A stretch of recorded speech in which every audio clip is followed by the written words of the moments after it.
அல்லேலூயா. கர்த்தர் நல்லவர், அவர் கிருபை என்றும் உள்ளது. ஆமென். கர்த்தர் பெரிய காரியங்களை செய்கிறார். கர்த்தர் பெரிய காரியங்களை செய்வராக. இந்த நாளிலும் உங்கள் மத்தியிலே கர்த்தரினை நிற்க முடியாத செய்த கிருபைக்காய் சோதரம். என்றால் சூழ்நிலையை அறிந்திருப்பீர்கள். ஒருவேளை சொல்லப்பட்டிருக்கும். போன 4 நாளைக்கு முன்னாடி தான் ஹாஸ்பிட்டல்லேருந்து டிஸ்சார்ஜ் ஆனேன். ஆனாலும் போகக்கூடாதுன்னு சொன்னாங்க. முடியாது. நான் இந்த ஊழியத்தின் ஆரம்ப காலத்து வருஷத்தின் தொடக்கத்திலே கண்டிப்பாக நான் போக வேண்டும் என்று சொல்லி அட்லீஸ்ட் ஒரு நாளாவது வருவேன் என்று சொல்லி, நாளை தினத்திலே ஒரு பாஸ்டர்ஸ் கான்ஃபரன்ஸ் வேறு பேசணும். ஆனால் கர்த்தர் கிருபையாக இன்றைக்கு உங்கள் மத்தியில் நிற்க ஒரு பலனை கொடுத்திருக்கிறார். தொடர்ந்து பலன் கொடுக்க வேண்டும் என்று சொல்லி ஜெபித்து கொள்ளுங்கள். கர்த்தர் பெரிய காரியங்களை செய்வார். ஜெபத்தாலே கூடாதது ஒன்றுமில்லை. கர்த்தர் பெரிய காரியங்களை செய்வாராங்க. இந்த நாளிலும் கூட நான் ஆரம்பித்து சொல்வதற்கு முன்னாடி ஒரு இன்ட்ரடக்ஷனே சொல்லி அப்படியாகவே ஜெபத்துக்குள்ளாய் கடந்து போக விரும்புகிறேன். இந்த ஊழியத்தை குறித்து யோசிக்கும் பொழுது எஸ்ராஜுடைய ஊழியத்தின் பேர் என்ன சொல்லுங்க பார்க்கலாம். ஒரு சிலர் சொல்றாங்க, ஒரு காணும் சத்தமே இல்லை. Voice of the wilderness. Amen. ஆகவே இதை நான் வாசிக்கும் பொழுது இது யாருக்காக கொடுக்கப்பட்டது சொல்லுங்க? யோவானுக்காக. தீர்க்கதரிசியால் இசையா மூலியமாக சொல்லப்பட்டு அவன் மூலியமாக செயல்படுத்தப்பட்ட ஒரு தீர்க்க தரிசனம் இது. இதை நிறைவேற்ற முடியாக. அது மாத்திரம் இல்லை, சபையும் என்ன பேரு? யோவான். ஆமென். கர்த்தர் பெரிய காரியங்களை செய்கிறார். எல்லாவற்றையும் நேர்த்தியாய் செய்கிற தேவன். இந்த நாளிலும் கூட அதை நினைக்கும் பொழுது இங்கே சொல்லப்பட்டிருக்கிற வார்த்தையானது வாசிக்கலாம். லூக்கா 3ஆம் அதிகாரம் 2வது வசனத்தை நாம் வாசிக்க கேட்போம்.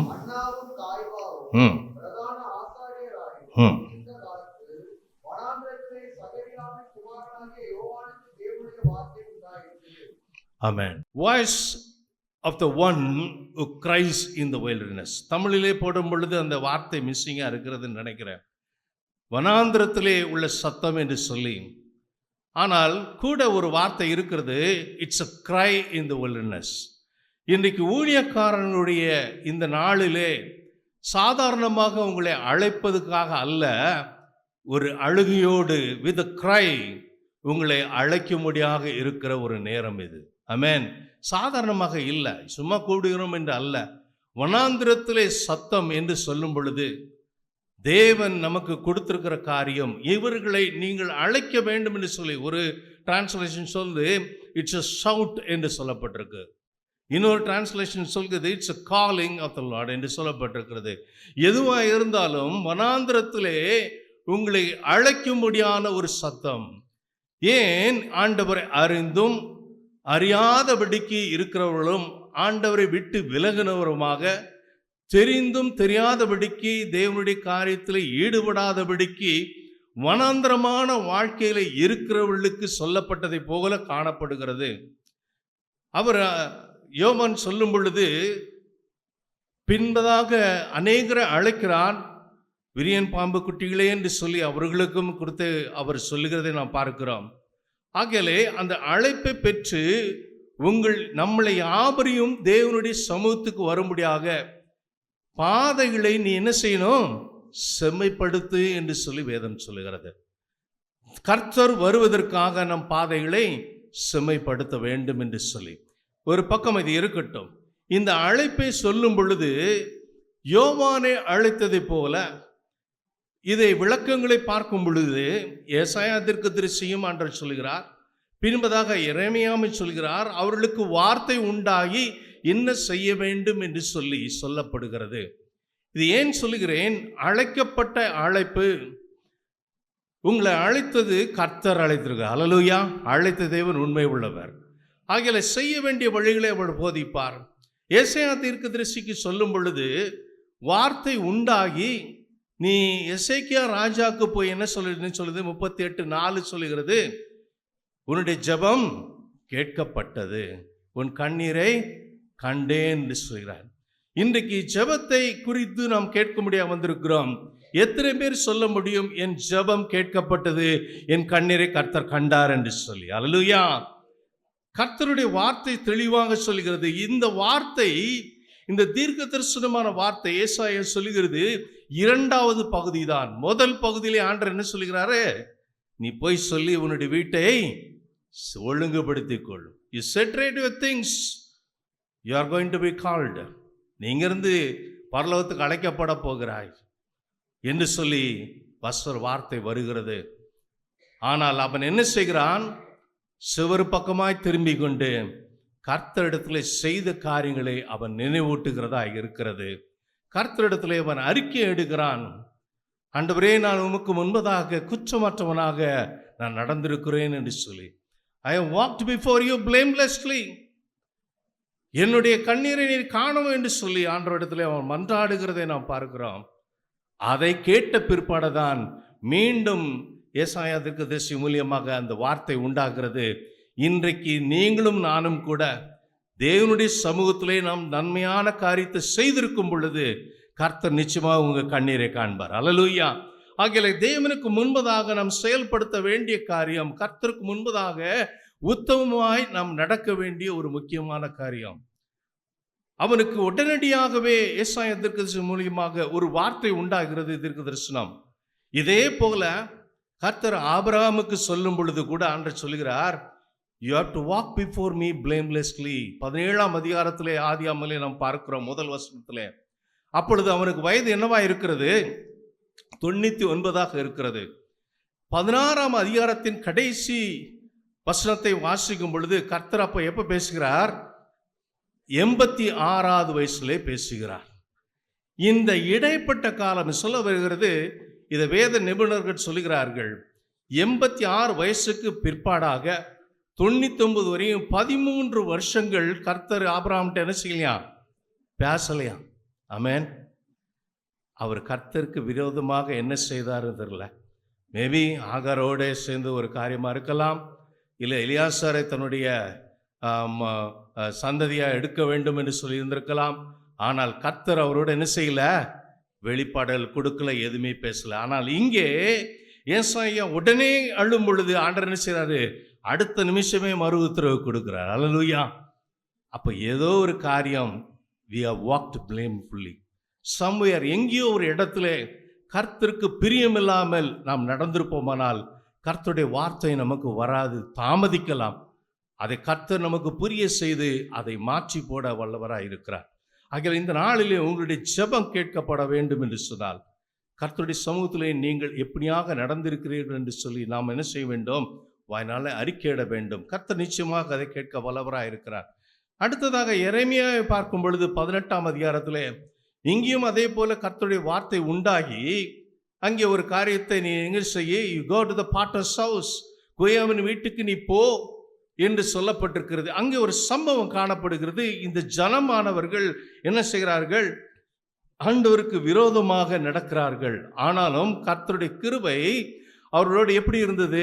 ஆண்டவர் சொல்றாரு, you have to turn away from your evil ways. ஆனாலும் கூட கர்த்தர் என்ன செய்கிறார்? கிருபையினாலே அந்த குயவன் கையில் இருக்கிற பாத்திரமானது வளைந்து நெளிந்து போனாலும் ஆண்டவர் என்ன செய்யல? அதை தூக்கி விசிறி அடிக்கல. மீண்டும் என்ன செய்கிறாரு? வளைந்து எடுக்கும்படியாக இருக்கிறதாக தான் இருக்கிறது. அநேக வேளையில் நம்முடைய வாழ்க்கை அப்படி தான் இருக்குது. முதலாவது ஏசாயாவுடைய வாழ்க்கை, எசேக்கியா ராஜாவுடைய வாழ்க்கையில் பார்க்கும்பொழுது நன்மையானது செய்தான், கர்த்தரிடத்தில் போராடினான், அவனுடைய ஜெபம் கேட்கப்பட்டது. இங்கே இந்த ஜனம் போராடாதபடிக்கு இருக்கிறார்கள். பின்பதாக அதை நான் வருகிறேன். அப்பொழுது அவர்களை ஆண்டவர் என்ன சொல்கிறார்? இவர்கள் பொல்லாத வழிகளை விட்டு மாற வேண்டும், ஆனாலும் நான் அவர்களை மீண்டும் ஒரு உருவாக்கும்படியாக தான் நான் இருக்கிறேன். நம்மையும் ஆண்டவர் அப்படிதான் வைத்திருக்கிறார். நாம் முரட்டாட்டமாக நாம் இருந்தாலும் தேவனுக்கு கடத்துக்கு அடங்கி நடக்காதபடிக்கு இருக்கும் வேளையிலே கூட கர்த்தர் என்ன செய்கிறாரு? பரவாயில்ல போகட்டும், இன்னும் ஒரு முறை நான் வணைந்து எடுக்கிறேன் என்று சொல்லி சமீபத்தில் ஒரு கிளிப்பிங்ஸ் நான் கூட போட்டிருந்தேன், தாட் ஃபார் த டே என்று சொல்லும் பொழுது, when we ask for forgiveness the new year starts. அதாவது மன்னிப்பு, மனமாறுதல் என்பதை நாம் செய்யும் பொழுதுதான் ஒரு புது வருஷம் பிறக்கிறதா இருக்கு. வருஷத்தின் தொடக்கத்துக்கு நான் சொல்லும் பொழுது சொன்னேன், அது என்னவா? ஆண்டவர் என்ன சொல்றாரு? லூக்கால நம்ம பார்க்கும் பொழுது என்ன செய்யறாரு? அத்திமரத்தை பார்த்து இன்னும் ஒரு வருஷம் பார்க்கலாம். ஒரு கிருபையாக ஒரு வருஷத்தை நமக்கு கொடுக்கிறார். மீண்டும் ஒரு பாத்திரமாக நமக்கு வடைந்து எடுக்கிறவராக இருக்கிறார். எப்பயும் கூட அப்படிதான். நம்ம ஒரு புதிய வருஷத்தை ஆண்டவர் எப்படி கொடுத்துருக்காரு? இன்னும் ஒரு வருஷத்தை நம்ம பார்க்கலாம். அவன் கனி கொடுப்பான், கொடுக்காவிட்டால் பார்த்து கொள்ளலாம். நான் அவரை ஏற்றபடியான ஒரு பாத்திரமாக நான் வணைந்தெடுக்கிறேன், அவன் அதுக்கு ஏற்றபடி நடப்பானானால் நலமாக இருக்கும் என்று சொல்லி மீண்டும் அவர் வணைந்தெடுக்கிறதா இருக்கிறது என்று சொல்லி. ஆகையிலே இப்பொழுது யோவானுடைய வாழ்க்கையில நம்ம எடுக்கும் பொழுது அந்த தீர்க்க தரிசனமான வார்த்தை என்ன சொல்லுது? இயேசு தேவன் வருவதற்கு உங்கள் வழிகளை ஆயத்தம் பண்ணுங்கள். You have to prepare the way for the Lord. கர்த்தர் நம்முடைய வாழ்க்கையில நாம் யோசித்து பார்க்கலாம். யார் யாரோ வருவதற்கெல்லாம் நம்ம எவ்வளோ ஆயத்தம் பண்ணி கொடுக்குறோம். வீட்டில் ஒரு நண்பரோ இல்லை வேறு பெரிய ஒரு மனுஷனோ வரும் பொழுது நாம் எவ்வளவாக ஆயத்தம் பண்ணி கொடுக்குறோம். வீடை க்ளீன் பண்ணி வைக்கிறோம். அவங்க வந்தால் பார்த்தா நல்லா இருக்காதுன்னு சொல்லுகிறோம். அவங்க வர்றதுக்கு முன்னாடி எல்லாத்தையும் ரெடி பண்ணுறோம். ரோட்டில் பார்த்தா கவுன்சிலரு மேயர் வர்றாங்கன்னா அதெல்லாம் க்ளீன் பண்ணுறாங்க. நாம் ஆண்டவராக இயேசுவின் வாழ்க்கையில் வருவதற்கு நீங்கள் என்ன செய்ய வேண்டும்? அல்லேலூயா. பள்ளங்களெல்லாம் நிரப்பப்பட வேண்டும். வாழ்க்கையில் தேவன் நமக்கு கரடானவைகளை எல்லாவற்றையும் மாற்ற வேண்டும், கோணலானவைகளை செவைப்படுத்த வேண்டும். அப்பொழுதுதான் இயேசு நம்முடைய வாழ்க்கையில் இருக்க முடியும், வர முடியும். அப்பொழுதுதான் நம்முடைய வாழ்க்கையிலே அவர் நம்முடைய ஜெபத்தை கேட்கிறவராக இருக்கக்கூடும் என்பது மிக முக்கியமாக இருக்கிறது. ஆகையால் இன்றைக்கு தேவனுடைய வார்த்தையை கேட்கும் பொழுது நாம் என்ன செய்ய வேண்டும் என்பதை நாம் குறித்து நாம் சற்று நேரம் ஜெபத்தை நாம் ஆயத்தப்படுத்த போகிறோம். சங்கீதம் 50வது சங்கீதத்திலே கடைசி வசனத்தை நாம் வாசிக்கும் பொழுது வாசிக்க கேட்போம். நேற்றைய தினத்தில் கூட அதை வாசித்தோம்.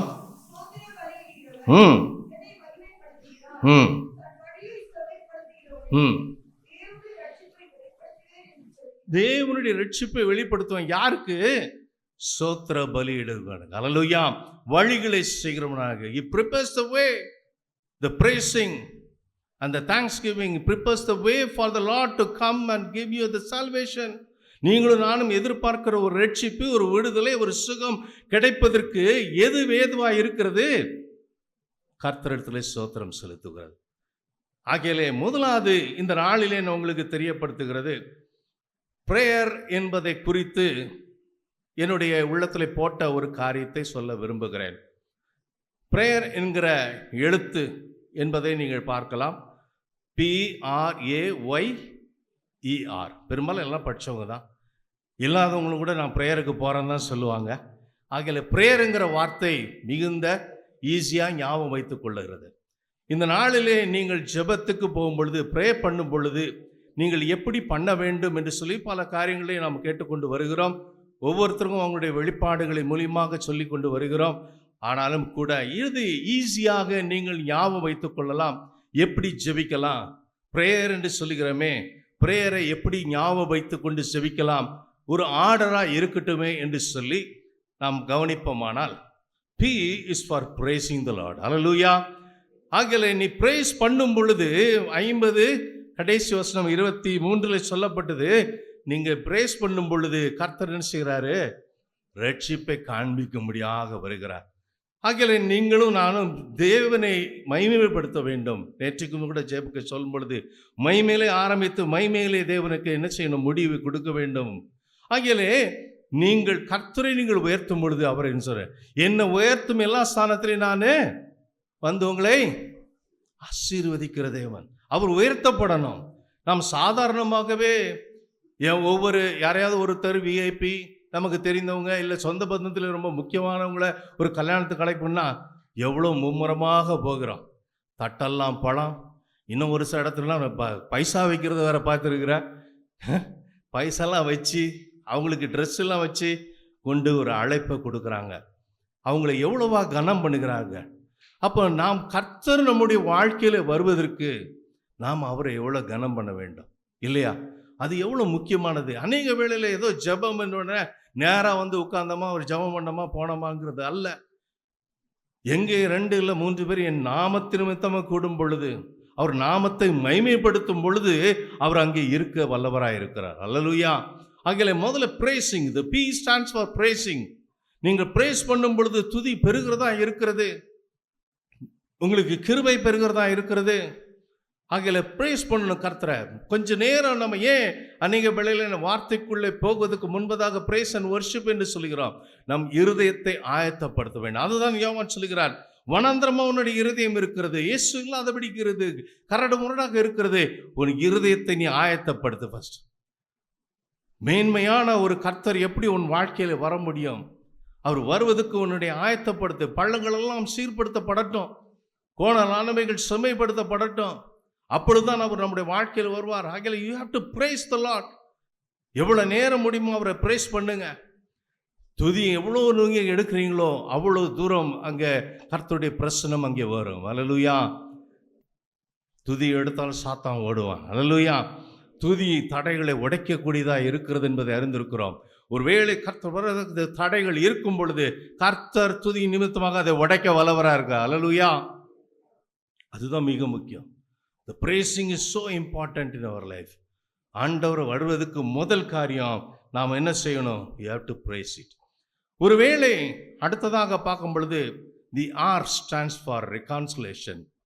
தேவனோடு ஒப்புரவாகுதல். முதல் காரியம் அந்த praise, P stands for praise. இரண்டாவது reconciliation. ஒருவேளை கர்த்தருடைய பிரசன்னம் உங்களுடைய வாழ்க்கை ஜெப வேளையிலே வராதபடிக்கு இருந்திருக்குமானால், இல்லை ஒரு தடைப்பட்டிருக்குமானால், ஏன்னா வேதம் சொல்லுகிறது, ஏசாயா 59:2 வாசிக்கலாம். இன்னொருவர் புலம்பலின் புத்தகம் 3:44 எடுத்துக்கொள்வோம். யாராவது வாசிங்க.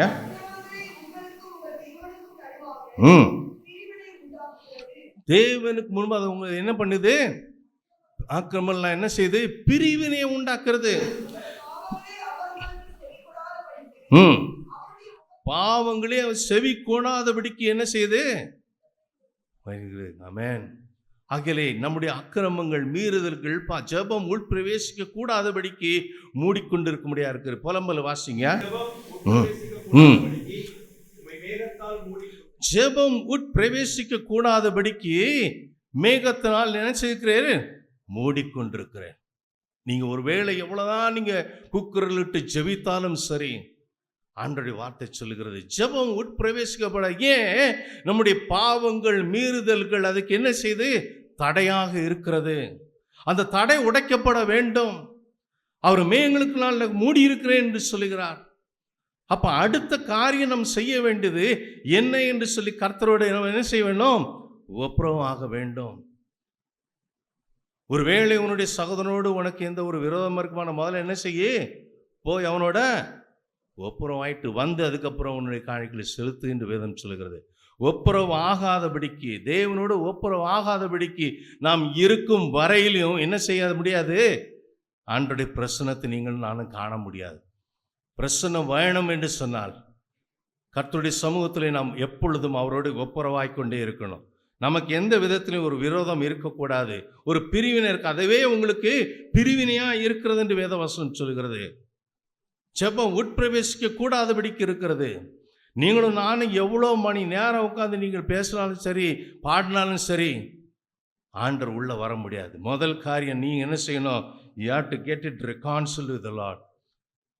ஏன்னா நீதிமொழிகளில் 1:23 வாசிப்போமானால் 23 28 ஒரு சில வசனத்தை மட்டும் வாசிக்கலாம்.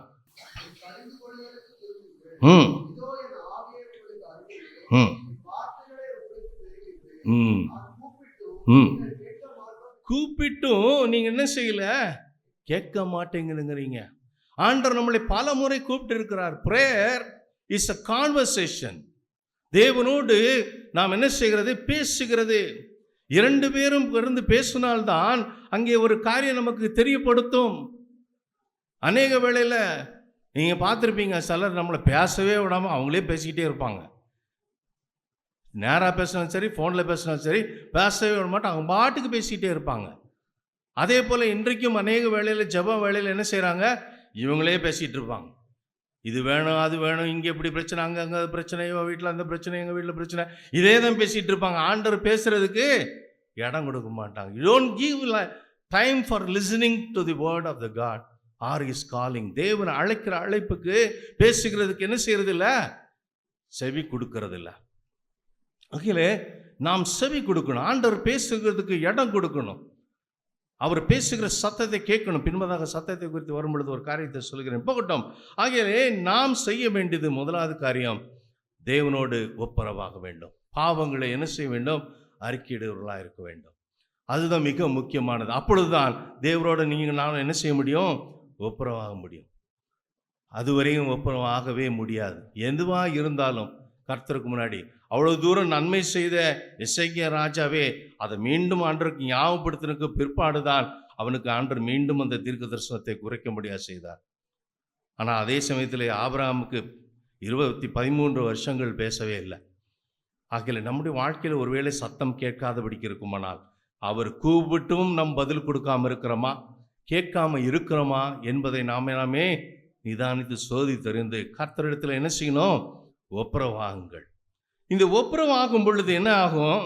கர்த்தர் நம்மோடு பேசுகிறவராக இருக்கிறார். He gives us to analyze things. ஏன் என்னுடைய வாழ்க்கையிலே அவருடைய பிரசன்னம் கிடைக்க மாட்டேங்கிறது?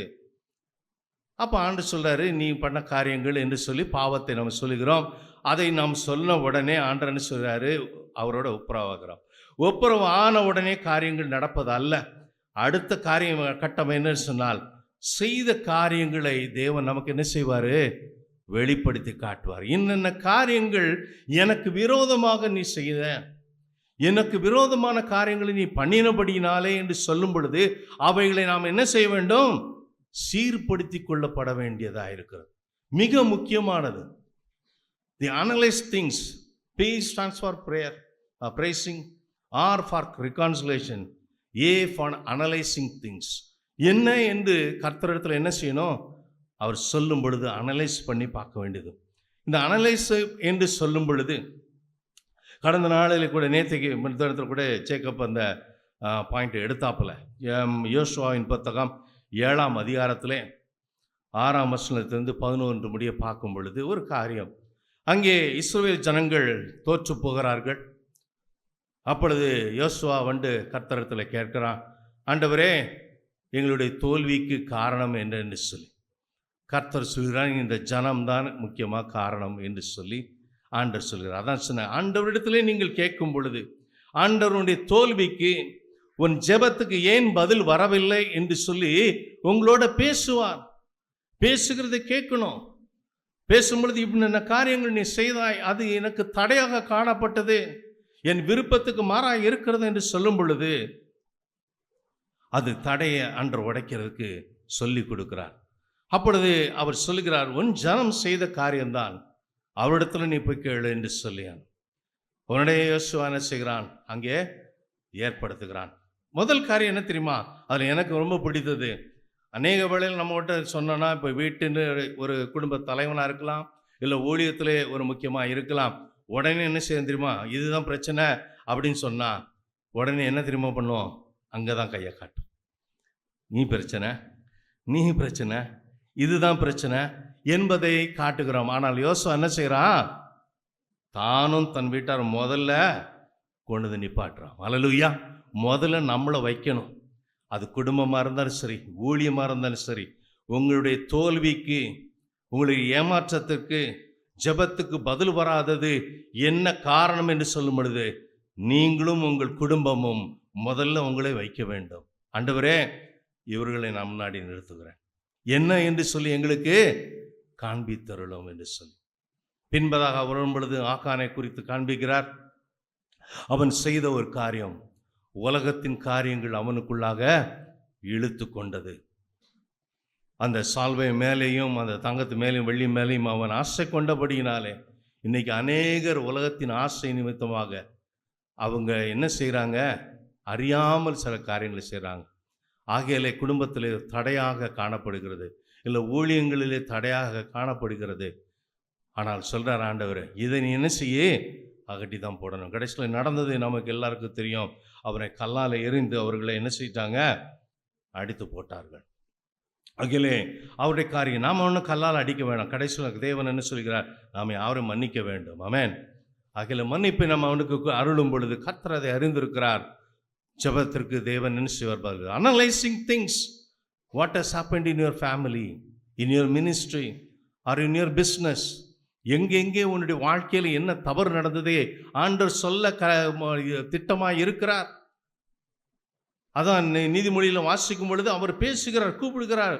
But we don't listen unto him. அவருக்கு நாம் என்ன செய்யல? செவி சாய்க்கிறது இல்லை. ஆகையிலே அவர் சொல்ல வருகிறது என்ன நமக்கு புரிகிறது இல்லை. ஆகையில அடுத்த ஸ்டெப்புக்கு போக முடியல. உடஞ்ச ரெக்கார்டு மாதிரி சொன்னதே சொல்லிக்கிட்டு இருக்க வேண்டியதான். இன்னும் பதில் வரல, இன்னும் பதில் வரலன்னு. சற்று நேரம் கண்களை மூடி கர்த்தர் பேசுகிறதுக்கு நீங்கள் இடம் கொடுக்கும் பொழுது அந்த சத்தத்தை செவிசாய்ப்பறனால் அப்பொழுது உங்களுக்கு கர்த்தர் பேசுவார். நாம் என்ன செய்ய முடியும்? வாழ்க்கையை மாற்றிக்கொள்ள முடியும். நாம இருந்தாலும் சரி, குடும்பத்தை சார்ந்தவர்களாக இருந்தாலும் சரி, அவைகளை மாற்றிக்கொள்ளும் பொழுது நமக்கு ஜெபத்துக்கு கண்டிப்பாக பதில் வருகிறதா இருக்கிறது. அடுத்த ஒரு முக்கியமான இடத்துக்குள்ளே வருகிறோம். Y. The Y stands for yielding. இது ஒரு முக்கியமான குறிப்பு. இதுதான் நீங்கள் ரொம்ப முக்கியமாக கவனமாக கவனிக்கணும். முதல் காரியம் praising. P stands for praising. ரெண்டாவது, you have to reconcile with the Lord. தவறு செய்திருப்போமானால் கர்த்தர் இடத்துல நாம் ஒப்புரவாக வேண்டும்.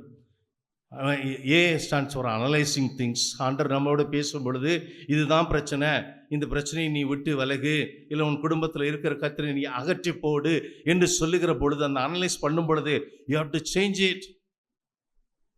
ஈல்ட் என்று சொல்லும் பொழுது இணங்கல் என்று சொல்லலாம். இப்போ அது தமிழில் டிரான்ஸ்லேஷன் பார்க்கும் பொழுது மகசூல் என்று போடப்பட்டிருக்கு. அது இவர்களுக்கு நல்லா தெரியும், விவசாயிகளுக்கு தெரியும்.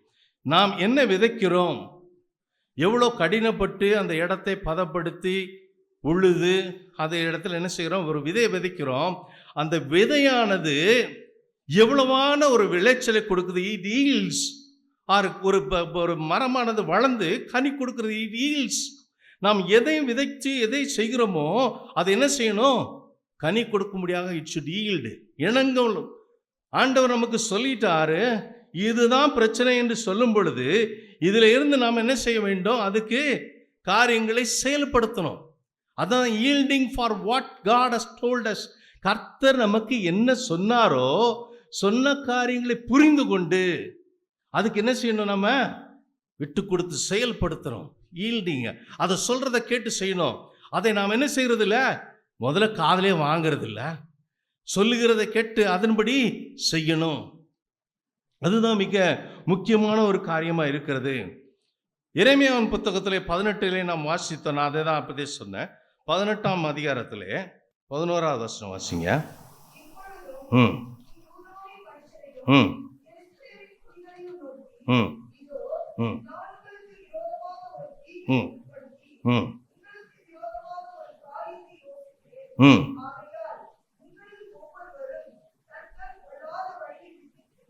ம்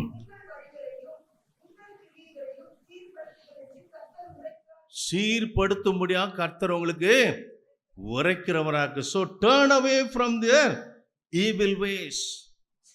அந்த ஈவில்ங்கிற வார்த்தையை ஒரு நாள் நான் படிக்கும் பொழுது ஒரு ஞானி இப்படியா எழுதியிருந்தார். You have to turn away from the evil ways to live. அந்த ஈவில் அப்படிங்கிற அந்த வார்த்தையை திருப்பி போட்டிங்கன்னா லைஃப். ஆமென். அந்த இங்கிலீஷ் வார்த்தை EVIL அதை மாற்றி போட்டிங்கன்னா உங்களுக்கு ஒரு வாழ்க்கை, லைஃப், லிவ், அது உண்டாக முடியாது. நீ யூ ஹேவ் டு டர்ன். அந்த ஈவில் வேஸை விட்டு அப்படியாவே நீங்களும் நானும் மாறணும். அதுதான் அங்கே கர்த்தர் பிரியப்படுகிறார். இவர்கள் மாற்றணும். இல்லை என்று சொன்னால் அவர்களை குறித்திருக்கிற அந்த டிசாஸ்டர் அழிவுகளை நான் கொண்டு வருவேன். மாறாத விடக்கு போவாரானால் மாறணும். ஆண்டவர் நம்மோட பேசும் பொழுது அப்போ நீங்கள் வார்த்தையை நீங்கள் என்ன செய்யலை, நீங்கள் நானும் சரியாக கேட்கல, சத்தத்துக்கு செவி சாய்க்கலை. அப்போ அதை எப்படியாக நம்ம செய்ய முடியும்? அதுதானே மிக முக்கியமானது. அப்போ அதுக்கு என்ன செய்யலை, பதில் கொடுக்கல. சங்கீதம் 119:9 சொல்லுகிறது, வாலிபன் எதனாலே தன்னை அவர் வார்த்தையினால் தான். அப்போ அந்த வார்த்தையினாலே நம்ம என்ன செய்யணும், சீர்படுத்தி கொள்ளணும். எப்படி இவர்கள் சீர்படுத்துவார்கள்? Turn away from evil ways. பொல்லாத வழிகளை விட்டு 2 நாளும் 7:14 சொல்வது, இந்த என் நாமம் தெரிவிக்கப்பட்ட ஜனம் தங்கள் பொல்லாத வழிகளே மாற்றும், திரும்பி மாற்றணும். அப்பொழுதுதான் அந்த தேசத்துக்கு சேமம் உண்டாகும், குடும்பத்துக்கு சேமம் உண்டாகும். பொல்லாத வழிகளை விட்டு மாற்றணும். ஆண்டவர் சொல்லுவார், இதுதான் பொல்லாத வழிகள், யூ ஷுட் ஈல்ட். ஆண்டவர் சொல்லும் பொழுது அதுக்கு நீங்கள் விட்டு கொடுத்து செயல்படணும். ஆண்டவர் என்ன சொல்லுகிறார் அதுக்கு செயல்படணும். செயல்படலைன்னு சொன்ன பிரயோஜனம் இல்லை. அப்போ நான் ஜெபிக்கிறதே வேஸ்ட். ஏன்னா ஜெபிக்கும் பொழுது கர்த்தர் வருகிறார், அவரோட ஒப்புரவாருங்க, அனலைஸ் பண்றோம், ஆண்டவர் செய்கிறோம். அடுத்தது அவர் சொல்லுகிற என்ன குற்றப்படுத்துகிறாரோ நம்மை, அதை நீங்களும் நானும் மாற்றாவிட்டால் என்ன நடக்காது? விடுதலை கிடைக்காது. என்னோட வாழ்க்கையில் 20 வருஷமாக குடிக்க அடிமையாக இருந்தேன், மாற்றப்படலை. அதனால 20 வருஷங்கள் ஓடி போச்சு. மாற்றம் உண்டாகணும், நம்மிடத்துல மாற்றம் உண்டாகணும். You have to change our evil ways. ஒவ்வொருக்கும் ஒவ்வொரு விதமான காரியம் இருக்கலாம். ஒப்புரவாகுதலை குறித்து சொல்லும் பொழுது உன்னோட சகோதரனோட ஒப்புரவாகன்னு சொல்கிறான். சிலருக்கு பயங்கரமான கோபங்கள் இது இருக்கும். சகோதரனோட இது நாள் வரையும் ஒப்புரவாகாமல் இருக்கிறவங்க இருப்பாங்க. ஜென்ம விரோதி போல காணப்படும். வாழ்க்கையை மாற்ற மாட்டாங்க. கடைசி வரையும் நான் அப்படி தான் இருப்பேன், வைராக்கியமாக இருப்பேன் என்று சொல்லி பேசாமல் இருப்பாங்க. சகோதரனோட ஒப்புரவாகாமல் இருப்பாங்க. கர்த்தர் அதை பார்த்து கொண்டே இருக்கிறார். ஆமென். வார்த்தை தெளிவாக சொல்கிறது. முதல்ல உன் காணிக்கையெல்லாம் நான் ஏற்றக்கூடாதுன்னு சொன்னான். உன் ஜபத்துக்கு நான் பதில் கொடுக்கணும். முதல்ல நீ போய் அவன்கிட்ட ஒப்புரம் ஆயிட்டு நீ வா. அதை செய்கிறோமா? அப்போ ஆண்டவர் பேசுகிறார், வழிகளை சொல்லி கொடுக்கிறார். ஆனால் நாம் என்ன செய்யறதில்ல? we don't yield. அதுக்காக நம்ம விட்டு கொடுத்து செயல்படுத்துகிறது இல்லை. இந்த வசனத்தில் தெளிவாக இருக்கிறது பாருங்க. அந்த 18ஆம் அதிகாரத்தில் அந்த வசனம் வாசிங்க, 17. அவர்கள் என்ன சொல்றாங்க பாருங்க. But they reply, it is, வாசிங்கம்மா 18 12. வாசிங்க 12. நாங்கள் எங்கள் யோசனையின்படியே நடந்து அவரவர் தம் பொல்லாத இருதயத்துடைய கடிதத்தின்படியே செய்வோம். Amen. We will continue with our own plan. Each of us will follow it with the stubbornness of his evil heart. கடினமான இருதயத்தோடு கர்த்தர் சொல்லுகிறார், ஜனமே நீ என்ன செய்வோன்? பொல்லாத வழியில விட்டு மாறு. நான் உனக்கு எதிராக கொண்டு வர போகிற பெரிய அழிவு இருக்கிறது. ஆனால் நீ மாறினா நான் செய்ய மாட்டேன்னு ஆண்டவர் சொல்றாருல. சொல்லும் பொழுது கேட்கிறோமா? ஆண்டவர் சொல்றாரு, சொல்லிட்டாரு, you have to turn away from your evil ways. உன்னுடைய பொல்லாத வழியை விட்டு மாறு என்று சொல்றாரு. அப்பொழுது நான் சேமத்தை கொண்டு வருவேன்னு சொல்லுகிற தேவன். ஆனால் இவர்களும் என்ன சொல்றாங்க? we will continue to do everything as our plan. எங்களுடைய சொந்த திட்டத்தின்படி தான் நான் செய்வேன். ஏசாயா 53:6 கூட அப்படிதான் சொல்லுது. வாசிக்கலாம். ஏசாயா 53:6 வாசிக்கலாம்.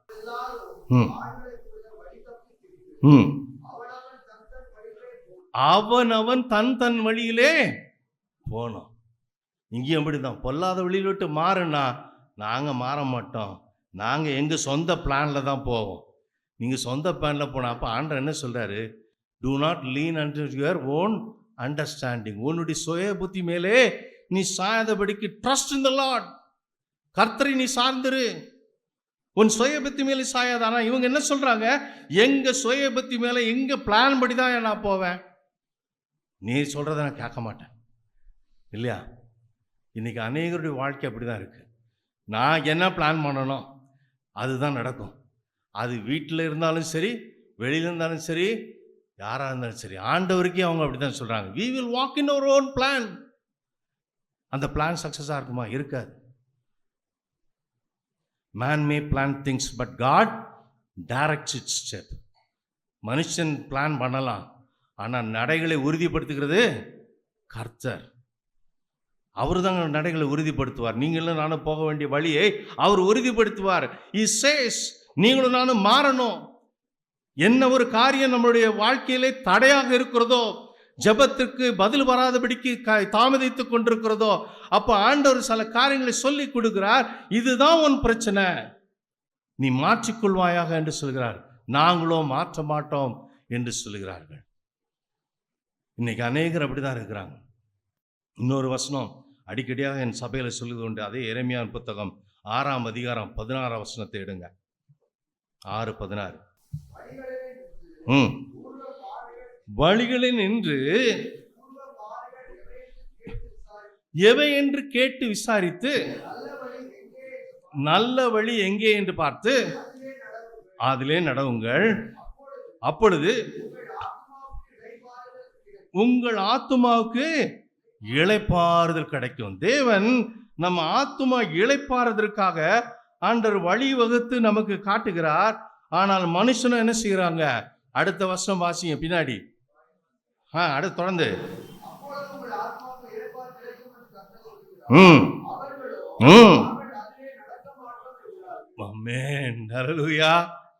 அவர்களோ நாங்கள் இதிலே நடக்க மாட்டோம். அப்ப ஏன் கேட்கிற? அப்ப ஏன் ஜெபிக்கிறீங்க? ஜெபம் பண்ணா ஆண்டவர் சொல்றாரு உன் வழிகளை மாத்திக்கொள்ளுங்கிறாரு. அப்பதான் உன் ஜெபம் கேட்கப்படும், ஒரு ஆசீர்வாதத்தை நீ காண முடியும், நீ உன்னை சீர்படுத்திக் கொள்ளு என்று சொல்லுகிறாரு. ஆனா நாங்களும் கேட்க மாட்டோங்கிறோம். இந்த ஒரு கடுமையான ஒரு வசனம் நான் அவ்வப்பொழுது ஞாபகப்படுத்தி கொண்டிருப்பேன். அநேக வேளை நம்முடைய வாழ்க்கையில நான் செய்த அதான் எரேமியா 18 வாசிக்கும் பொழுது we will walk on our own ways. என் வாயில் தான் நான் போவேன். யார் சொன்னா என்ன? ஆண்டவர் சொன்னாலும் நான் கேட்க மாட்டேன். இங்க கேட்கறாங்க, ஆண்டவர்கிட்ட வந்து கேட்கறாங்க. ஜெபம்னா கேட்கறது தான் ஆண்டவர்கிட்ட. பூர்வமான வழி ஆங்கிலத்தில் பார்க்கும்பொழுது when they came and stand at the cross road என்று சொல்லப்பட்டிருக்கு. ஒரு 4 சந்தியோ கிராஸ் ரோட்ல வந்து நின்று கொண்டு எப்படி போவது என்று சொல்லி வழி கேட்கறாங்க. எது பூர்வமான நல்ல வழி? எந்த நல்ல வழியில நான் போகட்டும்? ஆண்டவர் கேட்கறாங்க. ஆண்டவர் சொல்றாரு இந்த வழியில போனேன்னா உனக்கு உன் ஆத்துமா இளைப்பாறும். ஆனா நாங்களோ அதுல போக மாட்டோம், நடக்க மாட்டோங்கிறாங்க. எப்படிங்க? அப்ப ஏன் ஜெபிக்கிறோம்? ஆண்டவர்கிட்ட ஏன் ஜெபிக்கிறோம்? ஆண்டவர் பேசுகிறாரே, பேசுகிற வார்த்தை கேட்கறது இல்லையே. நாங்களோ போக மாட்டோம் என்று சொல்லுகிறதை நாம் அங்க பார்க்கிறோம். மிகுந்த வேதனைக்குரியதாக காணப்படுகிறது. இன்னைக்கு அநேக கிறிஸ்தவருடைய வாழ்க்கை அப்படிதான் இருக்கிறது. ஜெபம், நான் ஜெபிக்கிறேன், எல்லாம் சொல்றோம், எல்லாம் பண்றோம், ஆனா ஆண்டவர் சொல்லுறதை கேட்கிறோமா? கேட்கலையே. அவர் சொல்றாரு இப்படி செய்யுமா, இப்படி செய்யுமான்னு சொல்றாரு. ஆனா நாங்களோ அந்த வழியில போக மாட்டோம், என் சொந்த வழியில தான் போவேன். அப்ப எப்படி உங்க ஜெபம் கேட்கப்படும்? உங்கள் ஜெபம் கேட்கப்படவே படாது. மாற்றிக்கொள்ள வேண்டும், வழிகளை மாற்றிக்கொள்ளணும். நான் கேட்குறாங்க we stand at the crossroad and ask for the good way. தேவனிடத்துல வந்து நின்று இந்த இடத்துல நாங்கள் போகிறதுக்கு பூர்வமான வழியை கூட, எந்த இடத்துல என் ஆத்மா இளைப்பாறுதல் பெறும் என்று சொல்லி கேட்கிறா. ஆனா நாங்களோ போக மாட்டோமே. அப்ப ஜெபம் பண்றதே வேஸ்ட், ஆண்டவர்கிட்ட கேட்கறதே வேஸ்ட். அடுத்ததாக இன்னும் அதில் சொல்ல வேண்டும் என்று சொன்னால், நேற்று தினத்தில் கூட ஜேக்கப் அந்த ஒரு காரியத்தை எடுத்தாப்புல. மத்தேயு 6ஆம் அதிகாரம் லூக்கா 11 தேவனுடைய ராஜ்யம் என்று சொல்லி வாசிக்க கேட்போம். 6:10 வாசிக்கலாம். மத்தேயு 6:10 வாசி. உம்முடைய ராஜ்யம் வருவதாக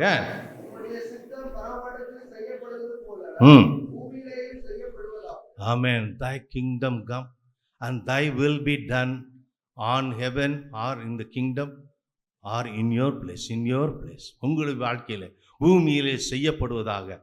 இந்த நாளிலே ராஜ்யம் என்று சொல்லும் பொழுது அவர் ஆவியானவரை குறித்து சொன்னார். நான் ஒரு வெளிப்பாடை நான் அதில் சொல்கிறேன். 2 காரியத்தில் நீங்கள் அதை கவனிக்கலாம். ராஜ்யம் என்று சொல்லும் பொழுது கர்த்தர் என்ன செய்யணும்? பரலோகத்தை ஆண்டு கொண்டிருக்கார். He reigns the kingdom of God in heaven. பரலோகத்தை ஆளுகை செய்கிறது. reigns, authority. ராஜ்யம் என்று சொல்லும் பொழுது அத்தாரிட்டி. அவரு தான் அதை ஆளுகை செய்து கொண்டிருக்கிறார். எப்படி ராஜ்யத்தை ஆளுகை செய்து கொண்டு இருக்கிறாரோ அதே போல பூமியிலையும், பூமி என்று சொல்லும் பொழுது இந்த பூமியிலே, என்னுடைய வீட்டில், என்னுடைய பிஸ்னஸ்ல, என்னுடைய காரியத்திலே எல்லாவற்றிலும் நீர் என்ன செய்யணும்? என்ன ஆளுகை செய்யும். எப்படி உம்முடைய பரலோகத்தில் நீர் ஆளுகை செய்கிறீரோ அதே போல் என் வாழ்க்கையில வந்து நீர் ஆளுகை செய்யும் என்று தான் நம்ம கேட்கிறோம். அதுதான் ஜெபம். It's a model prayer. ஆளுகை செய்யும் கேட்கிறோம். இப்ப சற்று இந்த கொஞ்சம் இந்த பக்கம் திரும்பி பார்த்தீங்கன்னா இவங்க கேட்குறாங்க, ஆண்டவரே நீர் எங்களை ஆளுகை செய்யும், எங்களுக்கு ஒரு நல்ல வழியை காட்டும். 6:16 வாசிச்சோம் எரேமியால, நல்ல வழியை காட்டும் என்று சொல்லி கேட்குறான். ஆண்டவர் பதிலும் கொடுக்குறாரு. ஆனால் நாம் நினைச்சிடறோம் போக மாட்டோம், அதில் நடக்க மாட்டோம். அப்போ ஏன் கேட்குற? ராஜ்யத்தை ஆளுகை செய்யணும்னு ஏன் கேட்குற? பரலோகத்தில் செய்யப்படுவதில்லை, பூமியில செய்யப்படுதா? பூமியில என்னுடைய வீட்டில், என்னுடைய வாழ்க்கையில, என்னுடைய ஊழியத்தில், என்னுடைய பிஸ்னஸ்ல உம்முடைய இது ராஜ்யம், உம்முடைய ஆளுகை இருப்பதாக. அவர் ஆளை நீங்க இடம் கொடுக்கணுங்க. ஆமென். அல்லேலூயா, அல்லேலூயா. அவர் உங்களை ஆளுவதற்கு நீங்க என்ன செய்யணும்? இடம் கொடுக்கணும். அவர் ஆளுறதுக்கு நாம் என்ன செய்யறது இல்லை, இடம் கொடுக்கறது. அதான் சொன்னா we will walk in our own ways. எங்களுடைய சொந்த பிளான்ல தான் நான் நடப்பேன், என் இஷ்டத்துக்கு தான் நான் நடப்பேன். So you don't allow God to rule you. உங்களை ஆளுகை செய்கிறதுக்கு நீங்க என்ன செய்யல, இடம் கொடுக்கல. ஆனா ஜெபம் மட்டும் என்ன பண்றோம், பரலோகத்தில் செய்யப்படுவதில்ல, பூமியில செய்யப்படுவதில்ல. எப்படி நடக்கும்? நீங்க ஆளுகைக்கு இடமே கொடுக்கலையே. 1 சாமுவேலின் புத்தகம் 8ஆம் அதிகாரத்தில் 7ஆம் வசனம் வாசிங்க. எப்படி இருக்கு பாருங்க. இதுதான் அநேகருடைய வாழ்க்கையினுடைய நிலை. ம் ம் ம் ம் ம் ம் ம் ஆமென். ஆண்டவர் சாமுவேல் தீர்க்கதரிசி என்ன சொல்றாரு, சாமுவேல் வருத்தப்பட்டு சொல்றான், ஆண்டவரே இவ்வளவு நாள் நீர் அவன்ல ஆண்டேரே, இந்த ஜனத்தை ஆண்டேரு, இப்பயோ என்ன செய்யறாங்க, எங்களுக்கு ஒரு ராஜா வேணுங்கிறாங்க. ராஜா என்று சொல்லும் பொழுது உலகப்பூர்வமாக தங்களை ஆளுவதற்கு ஒருத்தர் கேட்குறாங்க. எல்லாரும் அது இப்போ நம்ம வாசித்து தியானிக்கிறதே அதான், நம்மை நாமே ஆளுகை செய்யும்படியாக.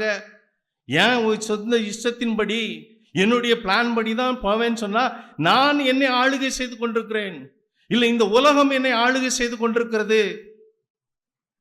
அப்ப அங்க சாமுவேல் வருத்தப்படுறான், ஆண்டவரே இப்படியே தள்ளிட்டாங்களே, அவன் நினைச்சா அவனை தள்ளிட்டாங்க, தீர்க்கதரிசி ஆளக்கூடாதபடி தள்ளிட்டாங்கிற மாதிரி அவன் ரொம்ப ஃபீல் பண்ணி சொல்றான். அப்ப ஆண்டவர் என்ன சொல்றாரு, அவர்கள் ஒன்ன பேசலப்பா, நான் அவர்களை ஆளாதபடிக்கு அவர்கள் என்னை தான் தள்ளிட்டாங்க. கர்த்தருடைய அங்கீகரிப்பு எப்படி இருக்கு பார்த்தீங்களா? எவ்வளோ வருத்தத்தோடு அவர் சொல்றாரு. ஆங்கிலத்தை பார்க்க முடியும், grieved over the people. மன வருத்தத்தோடு சொல்றாரு, நான் தான்ப்பா அவங்கள ஆளக்கூடாதபடிக்கு செய்துட்டாங்க. அப்போ அவர் எவ்வளோ வருத்தப்பட்டிருப்பார் சொல்லுங்க. நோயின் புத்தகத்தை நாட்களை வாசிக்கும் பொழுது 6ஆம் அதிகாரத்தில் வாசிக்கும் பொழுது, God grieved over creating man. மனுஷனை உருவாக்குறதுக்கு மனஸ்தாபப்பட்டார் என்று சொல்கிறார். மனஸ்தாபப்பட்டார். இந்த ஜனத்தை உருவாக்கணும். இப்ப பாரு, என்ன ஆளக்கூடாதபடிக்கு தள்ளுறாங்களே, அப்புறம் ஏன் என் நாமம் தரிக்கப்பட்ட ஜனம் என்கிறதை மாத்திரம் சொல்றோம். நான் கிறிஸ்துவன் ஏன்னு சொல்றோம், அவர் நாமத்தை ஏன் சொல்றோம், சொல்லிட்டு அவர் ஆளக்கூடாதபடிக்கு உலகத்தின் காரியங்களும் இருதயத்தில் வைத்து அது ஆளுகை செய்யறதுக்கு இடம் கொடுப்பது முடியாத காரியம், கர்த்தருக்கு பிரியமில்லாத காரியம். இன்னைக்கு அநேகர் அப்படிதான் சொல்றாங்க, அநேகர் அப்படிதான் இருக்கிறாங்க. அவர் ஆளக்கூடாதபடிக்கு தள்ளிட்டாங்க. கர்த்தர் நம்மளை ஆளுகை செய்யணும் தான் அவர் விரும்புகிறார். ஆனால் நாம் அதுக்கு இடம் கொடுக்கறதில்ல. அடுத்த ஒரு காரியம் என்ன சொல்லப்பட்டிருக்கிறது, உம்முடைய சித்தம் பரலோகத்தில் செய்யப்படுவது போல பூமியில சித்தம் செய்யப்பட வேண்டும். உன் வாழ்க்கையில் சித்தம் செயல்படுத்தப்பட வேண்டும். அந்த சித்தத்தை தான் நீ கேட்குற. ஆண்டவர்கிட்ட நம்ம அதை தான் கேட்குறோம். ஆண்டவரே உங்களுடைய சித்தம் என்ன, என் வேலையை குறித்து, என் பிள்ளைகளுடைய திருமண காரியத்தை குறித்து, என்னுடைய பிஸ்னஸை குறித்து, என் ஊழியத்தை குறித்து, ஆண்டவரே உங்களுடைய சித்தம் என்ன. ஆண்டவர் என்ன சொல்றாரு, நல்ல வழியை நான் காட்டுறேன்ப்பா, இங்கே உனக்கு இறப்பாது இருக்கும், இது ஆசீர்வாதமாக இருக்கும், அந்த வழியை நான் காட்டுறேன்னு காட்டுறான். ஆனால் நாங்களோ செய்ய மாட்டோம். என் வழியில் தான் நடப்பேன். ஆண்டவர் சித்தத்தை காட்டுறாரு. சித்தத்தை சொல்லும் பொழுது அவர் சத்தத்துக்கு நீ செவி சாய்க்கிறது. அப்பதே சொன்ன சித்தம் அவர் சொல்ல ரெடியா இருக்காரு, சொல்லிட்டு இருக்கிறாரு. நீங்களும் நானும் என்ன செய்யறதில்ல, சத்தத்துக்கு செவி சாய்க்கிறது இல்லை. சித்தம் ஒன்றும் இல்லாமல் போகுது. ஏன்னா சத்தம் நீ கேட்கல, அவருடைய சத்தம் கேட்கல. they don't listen unto me so that I will never listen to them. ஆண்டவர் நீதிமொழியில் சொல்ற, அவர்கள் எனக்கு செவி சாய்க்கல, அதனால அவர்கள் கூப்பிடும் நாளில் நான் என்ன செய்ய மாட்டேன், செவி சாய்க்க மாட்டேன். ஏன் உங்க ஜெபம் வரல, ஏன் ஜெபம் கேட்கப்படல? அவர் கூப்பிட்ட பொழுது, அவர் சொல்லும் பொழுது நீ கேட்கல. அப்போ இவர் மட்டும் கேட்டுருவாரா? அந்த அதிகாரத்தை 23 அதிகாரத்தில் நீதிமொழிகள் நீங்கள் வாசிக்கும் பொழுது பின்னாடி ஒரு வசனத்தை வாசிங்கன்னா ரொம்ப இதாக இருக்கும். நான் அவர்களுடைய சீர்கேட்டை பார்த்து என்ன செய்வேன், அகாடியம் பண்ணுவேன். ஐ லாஃப் அட் their disaster. எவ்வளோ இதாக இருக்கு பாருங்க ஆண்டவர் சொல்ற வார்த்தை. நீ லிசன் பண்ணலன்னு சொன்னா, I will not listen unto you. When you call, when the disaster is distracting you, உன்னை இப்போ அழிப்பானது அலக்களிக்கப்பட்டு கொண்டிருக்கும் பொழுது, அழிக்கப்பட்டு கொண்டிருக்கும் பொழுது அவர் என்ன செய்வாராம்? அகாடிய மகனை நான் நகைப்பேன், I will laugh at their calamity என்று ஆங்கில வேதம் சொல்லுகிறது. எப்படி இருக்கு பாருங்க. அப்போ ஆண்டவர் சொல்லார், நீங்களும் நானும் கஷ்டப்படுறதை பார்த்து அவர் எப்படி இருப்பாரா? நகைப்பாராம். ஏன்னா நான் கூப்பிட்டப்ப நீ கேட்கலையா, அப்புறம் நீ கூப்பிட்றப்ப மட்டும் என்ன கேட்கணும்? ஏன்னா சத்தியம் அப்படி தான் சொல்லுது. நீங்கள் இப்போ நானும் தியானித்துட்டு இருக்கிறோம், கேட்குறாங்க பூர்வமான வழி என்று சொல்லி. ஆனால் நாங்களும் நடக்க மாட்டோம், போக மாட்டோம். என் சொந்த வழியில் தான் போவேன். உம்முடைய சித்தம் செய்யப்படுவதாக. ஜெபிக்காதீங்க. இன்னைக்கு அநேக வேளையில் சில சிஎஸ்ஐயில் பணி உண்டு, நானும் அதுலேருந்து வந்தவன் தான், இல்லைன்னு சொல்ல. பரமண்டல ஜெபம், அப்போஸ்தலர் ஜெபம், மனப்பாடமாக எல்லாம் சொல்லுவாங்க. மனப்பாடமாக சொல்கிறதுக்கு தான். ஆண்டவர் ஆளுகை செய்கிறதுக்கு இடம் கொடுக்கறதில்ல, அவருடைய சித்தம் செய்கிறதுக்கு இடம் கொடுக்கறதில்ல. நாங்களும் அவரை ஆளக்கூடாதபடிக்கு தள்ளி தான் வச்சுருக்கிறோம். என் சொந்த இஷ்டத்தில் தான் நான் நடப்பேன், என் பிளான் தான் நடக்கும். அப்போ என்னத்துக்கு ஜெபம்? கரெக்டா உண்டா இல்லையா? ஆமென் சொல்லுங்க. உங்கள் இஷ்டத்துக்கு தான் நம்ம நடக்கிறோம். அவருடைய வார்த்தையை நான் கேட்கறதில்ல, அவர் சித்தத்துக்கு அந்த சத்தத்துக்கு நான் செவி சாய்ப்பதில்லை, சொல்லுகிறதை நான் கேட்கறதில்லை. அந்த ராஜ்யம் என்னை ஆளுகை செய்யும்படியாக, தேவன் என்னை ராஜ்யமாக என்னை ஆளுகை பண்ணும்படியாக, அதுக்காக செயல்படுத்துகிறதை நான் என்ன செய்யறதில்ல, அலோ பண்ணுறதில்ல. அகில முக்கியமான அந்த குறிப்பு, you have to yield to what God says. கர்த்தர் என்ன சொல்கிறாரோ நம்ம ஜெபிக்கிறது அதுக்கு தானங்க ஜெபிக்கிறோம். ஆண்டவரே உங்களுடைய சித்தம் என்னன்னு சொல்லும். என் வாழ்க்கையில் ஒரு மாற்றம் வேணும், என் ஊழியத்தில் ஒரு மாற்றம் வேணும். இதில் இன்னும் இருக்குது, இன்னும் ஒரு நல்லா புரிந்து கொள்ளுகிறதுக்கு ஒரு சம்பவங்கள் சொல்கிற நிறைய இருக்குது. என்னோடய மனைவி இந்த மேரேஜ் அலையன்சஸ்லாம் பார்ப்பாங்க. சாஸ்திரியார் ஒய்ஃபும் அவங்கெல்லாம் சேர்ந்து ஒரு குரூப்பாக இந்த பெண்ணு மாப்பிள்ளை பார்க்குறது என்ன. அப்போ நிறைய கால்ஸ் வரும், நிறைய இது வரும், இது பாருங்க அது பாருங்கன்னு சொல்லும்.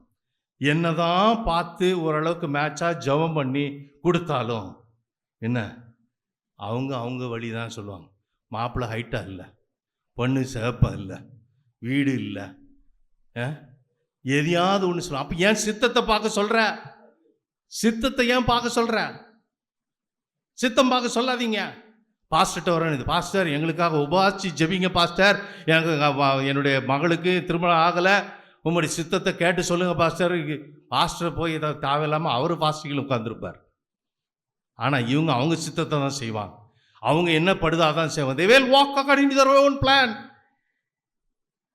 கர்த்தருடைய சித்தத்துக்கு செவி சாய்க்க மாட்டாங்க, செவி சாய்க்க இடம் கொடுக்க மாட்டாங்க. எத்தனை வரங்கள் நான் பார்த்துருக்குறேன். அவங்க பார்க்கும் பொழுது நான் கூட சொல்லுவேன், விட்டுரு தயவுசெய்து, ஏன் இதை போட்டு மல்லடிச்சிட்டு இருக்கிற? நீ என்ன செய்தாலும் அவங்க சொல்கிறது தான் செய்ய போகிறாங்க. இன்னும் அட்வர்ஸான சில காரியங்கள்லாம் நடந்திருக்கு, சித்தத்துக்கு மாறாக போய் செய்த காரியங்கள்லாம் இருக்குது. அதை சொல்வதற்கு நேரம் பார்த்தாது சொல்லுவார். It's a very delicate thing to say. சில நேரத்தில் ஜாதி எல்லாம் நல்லா இருக்கும், எல்லாமே அந்த பொண்ணுக்கும் பையனுக்கும் எல்லாம் பொருந்தும், எல்லாம் இருக்கும். கடைசியில் இது இங்கே இல்லையே, ஆனால் போடும் பொழுது ஒன்றும் போட மாட்டாங்க, கேஸ்ட் நோ பார் தான் போட்டிருப்பாங்க. ஆனால் உள்ளே போனதுக்கப்புறம் இது இருக்கா அது இல்லையே அப்படின்னா எப்படி? அது they walk according to their own plan, they don't walk on the way that God has shown. கர்த்தர் உங்களை நடக்கும்படியாக சொன்ன வழியில் நீங்கள் நடப்பதில்லை, கர்த்தருடைய சித்தத்துக்கு செவி சாய்க்கிறதில்லை, கர்த்தர் சொல்லுகிறதை கேட்கறதில்லை. நாங்கள் எங்கள் சொந்த இஷ்டத்துக்கு தான் செய்வோம். அப்போ then why do you pray, let thy kingdom come unto me? உம்முடைய ராஜ்யம் வருவதாக, உம்முடைய சித்தம் பரலோகத்தில் செய்யப்படுவதாலே பூமியிலே செய்யப்படுவதால் ஏன் சொல்கிறோம்? ஆகிய மிகுந்த வேதனைக்குள்ள ஒரு காரியம். இதை நல்லா ஆராய்ந்து பாருங்கள். இன்றைக்கு உங்களுடைய வாழ்க்கையில் நீங்கள் மாற்ற வேண்டும். அதுக்கு தான் இந்த ஜெபம் முகாம் வைத்திருக்கிறது. ஜெபம் வாழ்க்கை மாற்றப்பட வேண்டும். ஏன் அப்படி இருக்கும்? முக்கியமாக இது தாங்க, நம்ம ஆண்டவர் சித்தத்துக்கு இடம் கொடுக்கறதில்ல, அவர் நம்மை ஆளுகை செய்கிறதுக்கு இடம் கொடுக்கறதில்ல, நம்ம இஷ்டத்துக்கு நம்ம இதுக்கு தான் வாழ்கிறோம். அநேக வேளையில் ஒவ்வொன்றையும் சித்தத்தை கேட்டு செய்யுங்க. இப்போ சாட்சி கூட நம்ம கேட்டோம், ஒவ்வொன்றையும் கேட்பார், ட்ரெஸ்ஸை போடுறதும் கூட கேட்பான். இப்படி நேரம் இருக்கிறதும் உண்டு, உண்மைதான். கேட்டு கேட்டு செய்வாங்க. ஆண்டவரே உங்களுடைய சித்தம், நான் இப்படி செய்யட்டும் அப்படி செய்யட்டும் என்று சொல்லி அவர் சொல்ல சொல்ல அவங்க செய்ய வல்லவராக இருக்கிறாங்க. கர்த்தர் அதை நடவேற்ற கிருபை செய்கிறார். போகட்டும். அடுத்ததாக முதல்ல P stands for praise, R stands for reconciliation, A for analyzing things, yield, Y for yield. நீங்கள் ஆண்டவர் உங்களுக்கு சொல்லிக் கொடுக்கும் பொழுது காரியங்களை நீங்கள் எடுத்து செயல்படுத்த வேண்டும். Yielding is to do what God asks us to do. கர்த்தர் என்ன செய்யணும்னு நமக்கு சொல்றாரோ அதை எடுத்து செய்கிறது தான் yielding to his command. அவருடைய கட்டளைக்கு நாம் செயல்படுத்துகிறது தான் yielding to it. அடுத்ததாக இது E. இது கொஞ்சம் டிஃபிகல்ட்டான ஒரு வார்த்தை, ஆனால் ரொம்ப நேரம் எடுக்க போகிறது. Just another 5 minutes. E, it shows for entreat. Entreat என்று சொல்லும் பொழுது வேண்டுதல், வேண்டிக் கொள்ளுதல், கெஞ்சுதல் என்று சொல்லி பொருளாக இருக்கிறது. அப்போ தேவனிடத்தில் கெஞ்ச வேண்டும். You have to plead. அதனால தான் நேற்று கூட பார்த்தோம், ரோமர் 8:26 வாசிக்கும் பொழுது வாக்கு கடங்காக பெருமைச்சலோடு நமக்காக He plead for our cause. The Holy Spirit, பரிசுத்த ஆவியான நமக்காக வாக்கு Kadanga பெருமைச்சலோடு He plead with the Lord. கர்த்தரோட ஆண்டவரோட போராடும். நம்முடைய காரியத்திற்காக வேண்டுதல் செய்யணும், கெஞ்சுதல் செய்யணும். இன்னும் ஒரு வார்த்தை இப்போ பிலிப்பியர் 4:6 நம்ம வாசிக்கும் பொழுது என்ன சொல்லுது? என்ன செய்யணுமா? எல்லாருக்கும் தெரிந்த வசனம் தான், வாசிக்கலாம். 4:6. ஒன்றுக்கும் கவலைப்படாமல் எல்லாவற்றுக்கும் விண்ணப்பத்தை சோத்திரத்தோட. ஒரு நிமிஷம், ஆங்கிலத்தில் பார்க்கும் பொழுது ஒன்றுக்கும் கவலைப்படாதுன்னு சொல்லப்பட்டிருக்கிறது. Be of anxious. எதை குறித்து நீ ஒரு பதட்டமோ ஒரு கவலையோ உன்னுடைய அங்கலாய்ப்பு இல்லாதபடிக்கு நீ என்ன செய்யணுமா? கர்த்தருக்கு சோத்திரத்தோட தெரியப்படுத்தணும். அப்போனா என்ன கடைசியில் நடக்குது? எல்லா புத்திக்கும் மேலாக 8ஆவதாக தேவ சமாதானம் உங்களுக்கு உண்டு. இதுதாங்க சித்தத்தை நீங்கள் அறிந்து செய்கிறது.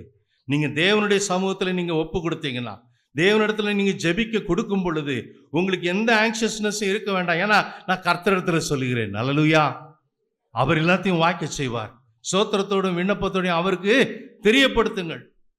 அப்போ எல்லா புத்திக்கும் மேலாக எட்டாத தெய்வீக சமாதானம் உன் இருதயத்தையும் சிந்தையும் ஆளுகை செய்யும்படியாக கர்த்தர் செய்ய வல்லவராக இருக்கிறார். அதுதாங்க என்ட்ரீட், அண்டர்டேக். அதுதான் கடைசியா ஆர் இ பார்க்கும்போது Y yield. E is for entreat. ஆண்டவர்கிட்ட என்ன செய்யணும்? வேண்டுதல் செய்யணும். அவர்கிட்ட தான் கொடுக்கணும், வேற யார்ட்டையும் இல்லை. அவர் சொல்லுவார், எதை குறித்து இன்னைக்கு சோர்ந்து போகாத, கவலைப்படாத, நான் அதை எல்லாத்தையும் என்ன செய்கிறேன், அது செய்து முடிப்பேன். அது மாத்திரம் இல்லை, நாம் எண்ணுவதற்கும் எதிர்பார்க்க தேவன் செய்ய வல்லவர். எபேசியர் 3:6 நாம் வாசிக்கிறோம். Is able to do more than what we ask. நாம் கேட்பதற்கும் எண்ணுவதற்கும் மேலாக செய்கிற தேவன். அல்லேலூயா. அப்போ ஆண்டவர் தான் எல்லாத்தையும் செய்ய முடியும். அவர்கிட்ட நம்ம எல்லாத்தையும் விட்டுட்டோம். அந்த ப்ரே வரையும் நம்ம சொல்லிட்டோம். Then you go for entry to with ஆண்டவர்கிட்ட நீ என்ன செய்ய, அதுக்கப்புறம் நீங்கள் வேண்டுதலை செய்யும்படியாக செய். The R stands for rejoice. R என்கிற வார்த்தை, ஆங்கில வார்த்தை R, rejoice with the Lord. ஏன்? நீங்கள் வேண்டுதலெல்லாம் முடிச்சிட்டீங்க, உங்களுடைய இருதயத்தையும் சிந்தையும் ஆளுகை செய்யும்படியாக எல்லாத்துக்கும் மேலாக கேட்டால் தேவ சமாதானத்தை கொடுத்துட்டார். Then you should feel happy. நேற்றைக்கும் சகோதரன் ஜேக்கப் முடிக்கும் பொழுது கூட அதான் சொன்னார். நீ முடிக்கும் பொழுது என்ன செய்ய? கர்த்தருக்கு ஸ்தோத்திரம் செலுத்து, கர்த்தரை மகிமைப்படுத்து. You should rejoice that my prayer has been heard. என் ஜெபம் கேட்கப்பட்டது என்று சொல்லி நீங்களும் நான் என்ன செய்யணும்? சந்தோஷப்படணும். 1 சாமுவேல் புத்தகம் 18ஆம் வசனம் வாசிங்க. 1 சாமுவேல் 18:1-18.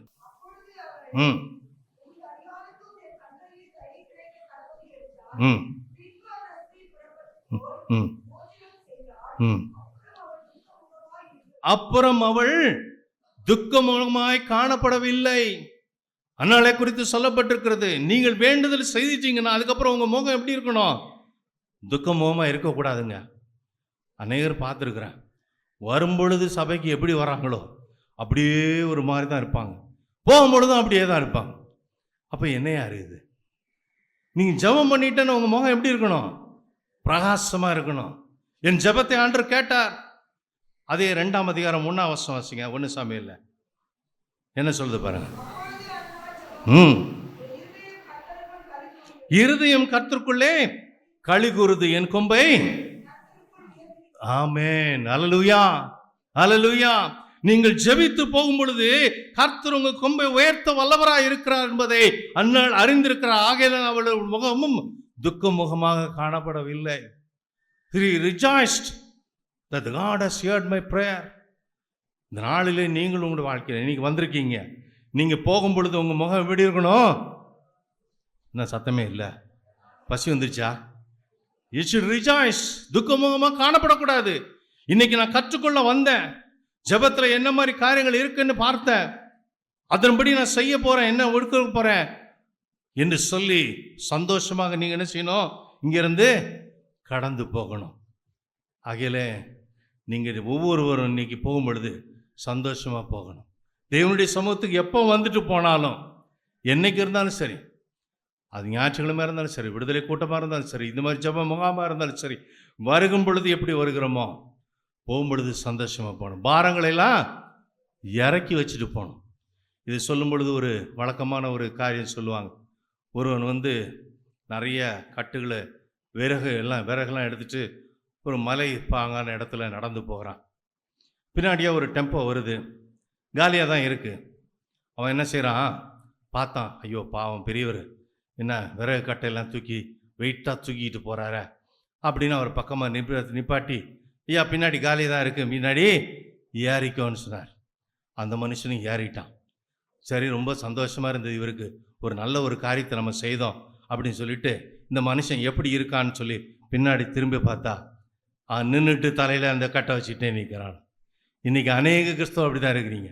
வரும்பொழுது இறக்கி வச்சுட்டு திரும்ப போகிறப்ப எப்படி செருப்பை போட்டு போகிறீங்களோ அப்படி திரும்ப தூக்கி வச்சுட்டு போயிட்டுருக்குறீங்க. அப்போ ஜெபம் என்ன? சந்தோஷமாக நீ விட்டுட்டு போ. பாரங்களை எல்லாம் அவர் ஏற்றுக்கொள்ள ஆயத்தமாக இருக்கிறார். ஏமா ஆகில் அவர் செய்ய வல்லவராக இருக்கிறார். ஆகில் நீங்களும் நானும் அதுக்கு ஏற்றபடி செயல்படுத்த வேண்டும். அதான் மிக முக்கியமான காரியம். ஆகில் இன்னைக்கு என்ன செய்ய போகிறோம், எப்படி செய்ய போகிறோம்? எழுந்திருப்போம்.